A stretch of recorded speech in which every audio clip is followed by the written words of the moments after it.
Well, I think nonprofit's harder than business, to be honest with you, because I've been in both worlds, and in business you pay them to show up.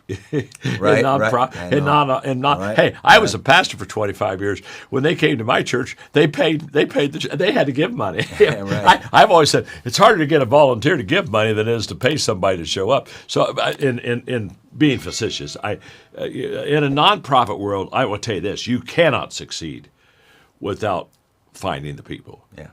So in that world, in the business world, you can sometimes say, well, this is the way it works: show up and get paid, or else you can go home. And it can be a little bit more matter of fact. But here's what I have found in the nonprofit world and the profit world that are very similar. Okay, two things. First of all, you have to find them, find out what their strengths are, and when you have a team, you have to know what their strengths are, but not only do you have to know what their strengths are, everyone else on the team does. So when I set a team together around a table, I let them all know why they're at the table. Because a lot of times they're at the table because of position. That's not a good way to have them. I know they have a responsibility with that position, but you got to let them know why are you at this table. And so I'll call each one out and say, let me tell you something. You're very creative. We need you at this table because we're going to have ideas that you need to help us expand on. You're okay.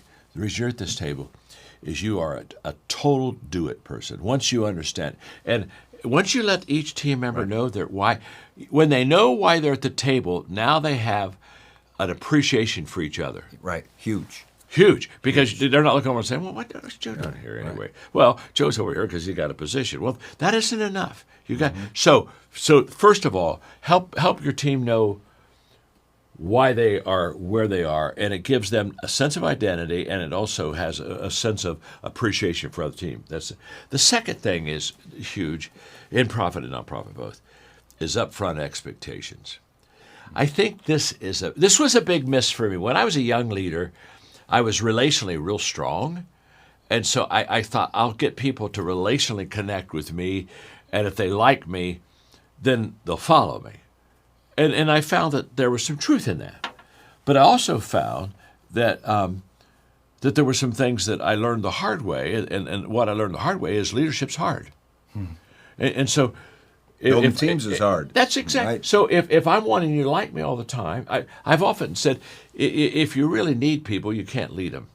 And I don't mean that in a wrong way, but if I need you if I need your approval to lead, then I'm not going to be able to lead you in the best way because I'm not going to do the difficult. I'm not going to do the hard things with you.